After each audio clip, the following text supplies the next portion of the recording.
जीत और हार आपकी सोच पर निर्भर करता है। मान लो तो हार और ठान लो तो जीत। तो hey guys, welcome back to my channel. आप सभी का न्यू ब्लॉग में स्वागत है। तो गाइस, मैं यहाँ पे 4:30 बजे मेरी मॉर्निंग हो गई थी और मैं 4:30 बजे तक उठ गई थी। यहाँ पे मेरा बाबू अभी सो रहा है और मैं अपनी पढ़ाई के लिए उठ गई थी। तो मैं यहाँ पे अपने पढ़ाई के लिए इतना 1.5 से 2 घंटा सोचती हूँ अपने पढ़ाई के लिए निकाल लूँ गाइस, क्योंकि सीटेट क्वालिफाई करने के बाद मेरे पास बहुत सारे ऐसी अपॉर्चुनिटी है कि मैं बहुत सारे एग्ज़ाम अपना दे सकती हूँ। तो गाइस, मैं यहाँ पे यूपी टेट की प्रिपरेशन कर रही हूँ, आप लोगों को बता दूँ। लेकिन मैं ये सोच रही हूँ यूपी टेट के साथ साथ अभी DSSS का मतलब फॉर्म निकला है, तो मैं मतलब निकलने वाला है कुछ महीनों में। तो मैं सोच रही हूँ उसकी भी तैयारी करूँ, क्योंकि गाइज मुझे जो है DSSS की जो है शुरू से बेसिक से तैयारी करनी है। और मेरे पास मतलब इतना मतलब सीटेट जो होता है वो अलग लेवल का एग्ज़ाम होता है और DSSS जो होता है अलग लेवल का एग्ज़ाम होता है। तो इस वजह से मैं सोचती हूँ कि अपना जो DSSS की अगर मैं तैयारी करती हूँ तो उसके बाद मेरा यूपी टेट भी आराम से क्लियर हो जाएगा, क्योंकि वो सब सब्जेक्ट होते हैं जो उसमें आते हैं और वही सब्जेक्ट उसमें भी होते हैं। तो थोड़ा थोड़ा सा मिक्स करके मैं दोनों की तैयारी कर रही हूँ, क्योंकि गाइज आप लोगों को पता है अगर हम DSSS की तैयारी करते हैं तो उसके बाद हमें डायरेक्ट जॉब मिलती है। और यूपी टेट तो वही हो गया ना कि यूपी टेट आप अगर क्वालिफाई करते हो तो उसके बाद फिर आपको अलग सुपर टेट का एग्ज़ाम देना पड़ेगा। तो इस वजह से मैं थोड़ा अपना सब कुछ मतलब लेके चल रही हूँ, ताकि जो भी एग्ज़ाम जो भी निकले मैं उसको अप्लाई कर सकूँ। और आपके पास काफ़ी टाइम भी है यूपी टेट के लिए भी। यूपी टेट का पता नहीं है कि कब तक निकलेगा। तो मैं सोच रही हूँ दोनों की तैयारी करूँ, अगर जो फॉर्म जल्दी निकल जाता है मैं उसके लिए अप्लाई कर दूँगी। तो गैस, यहाँ पे सुबह के टाइम हो गया था, उसके बाद मैंने अपना घर के रूटीन में अपना सारा काम कंप्लीट कर रही हूँ, क्योंकि एक हाउस वाइफ होने के साथ साथ मतलब एक ससुराल में रहने के साथ साथ आपको सारी सारी जिम्मेदारियां आपको खुद उठानी पड़ती हैं। खासकर जब जो हाउस वाइफ होती हैं या औरतें होती हैं हमारी तरह, उनको सारा घर का काम भी करना पड़ता है और अपने लिए पढ़ाई के लिए समय भी निकालना पड़ता है।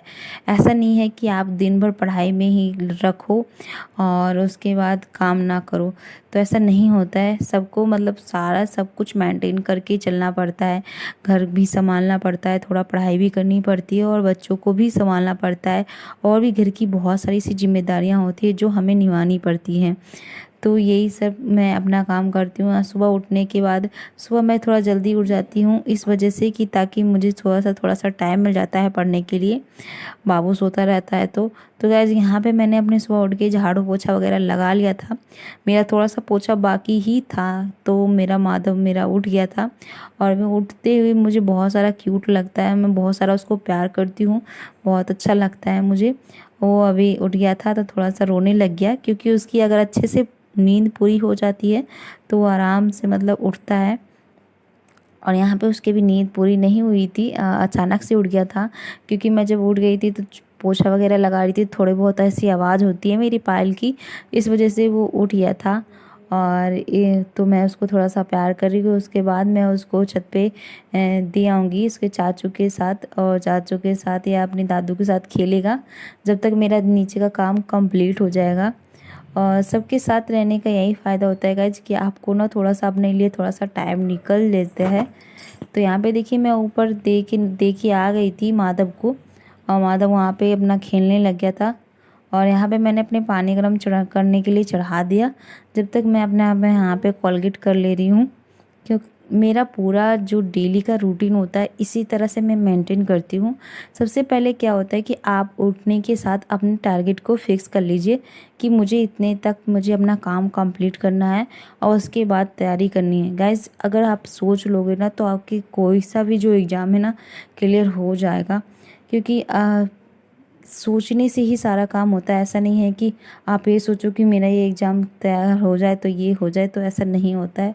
गाइस देखिए, यहाँ पे सारा पूजा पाठ मैंने कर लिया था, तो बहुत अच्छा लग रहा था मुझे। एक पॉजिटिविटी आ जाती है अंदर से। तो यहाँ पे पूजा वूजा करने के बाद मैं किचन में अपने आ गई थी और किचन में बनाए मैंने आलू के पराठे सबके लिए। और यहाँ पे देखिए मैंने आटा वाटा गूँथ के रख रखा था, खाना पीना खाने के बाद सब कुछ काम करने के बाद थोड़ा सा मैं रिलैक्स हो गई थी।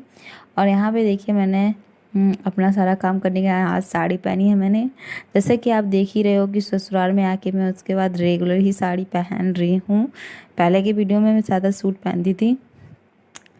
तो गाइज़ यहाँ पे मेरा सारा काम कंप्लीट हो गया था, तो फिर मैं यहाँ पे पढ़ने के लिए बैठ गई थी। और यहाँ पे मैंने दो घंटे सुबह और 2 घंटे अभी, तो मतलब 4 घंटे मैंने अपनी पढ़ाई के लिए निकाल लिए। तो इस तरह से मैं अपने टाइम को मैनेज करके अपनी पढ़ाई के लिए समय निकाल लेती हूँ गाइज़। और यहाँ पे देखिए माधव को खाना पीना खिला के मैंने उसको आराम से सुला दिया था, और वो कितने आराम से अभी सो रहा है, वो डिस्टर्ब भी नहीं करता है। अगर उठ भी जाते तो कोई घर वाले उनको संभाल लेते हो, और मैं अपनी पढ़ाई के लिए अच्छे से अच्छे टाइम दे पाती हूँ। इस तरह से मैं अपने सारे काम मैनेज करके अपने लिए अपना समय निकाल लेती हूँ। अगर आप भी एक हाउसवाइफ हो तो आप इस तरह से अपने टाइम फ्रेंड्स, अगर सपने आपके हैं तो पूरा भी आपको ही करना है, ना कि कोई दूसरा आगे करेगा। इसलिए अगर आपने सोचा है कि मुझे एक टीचर बनना है तो मेहनत थोड़ी करनी पड़ेगी। गाइज मैं अभी DSSS की जो तैयारी कर रही हूँ वो पूरा मैं बेसिक लेवल से तैयारी कर रही हूँ, तो उसके लिए मुझे समय बहुत ज़्यादा चाहिए होता है। तो जब मैंने सोच लिया है कि मुझे क्लियर करना है तो मुझे टाइम बहुत ज़्यादा देना पड़ता है। गाइज यहाँ पे देखिए मैं अपना हिंदी का पढ़ रही थी, तो यहाँ पे मैंने तो कुछ हाईलाइट कर लिए हैं जो जो मुझे समझ में नहीं आया। उसके बाद मैं उसको रिवीजन करूँगी, बाद में सोने के समय मैं इसको रिवीजन कर लेती हूँ। और आप लोगों को पता है कि होली का त्यौहार है, तो होली का मतलब पूरा काम भी करना होता है, तो उस वजह से घर में डिस्टर्बेंस होती है थोड़ी बहुत, और हमें उसमें इन्वॉल्व होना पड़ता है। और अपनी पढ़ाई को मैं किस तरह से इस तरह से देखिए मैं मैनेज करा, मैंने 4 घंटे का भी टाइम निकाल लिया। और यहाँ पे देखिए होली के जो काम वाम वगैरह हो रहे थे उसमें भी थोड़ी बहुत हेल्प कर दी। तो यहाँ पे देखिए वैसे तो मैंने अपना मतलब उतना हेल्प नहीं किया, क्योंकि मेरी सासू माँ और मेरी नंद ने कर लिया था सारा काम, और मैं पढ़ रही थी। तो यहाँ पे मैं देखिए यहाँ पे सारा जो गुजिया वगैरह बन रहा था, होली का त्यौहार है तो थोड़ा बहुत पढ़ाई में डिस्टर्बेंस होगी। तो आप सोचिए कि मैं अपना पढ़ाई जितना भी हो सके सुबह के टाइम और रात के टाइम निकाल सके, क्योंकि सीटेट आप लोगों को पता ही अलग ही एग्ज़ाम होता है उसका, और DSSS का बहुत ज़्यादा मेहनत करनी पड़ती है। ठीक है, तो इस तरह से मैं अपना टाइम निकाल पाती हूँ पढ़ाई के लिए। अगर आप चाहो तो आप भी ऐसे निकाल सकते हो। तो गाइज़ अगर आप लोग को मेरी ये ब्लॉग अच्छी लगती है, मोटिवेशन अच्छी लगती है, तो अपनी कमेंट में अपनी राय ज़रूर बताइएगा, ताकि मुझे भी एक मोटिवेशन मिले।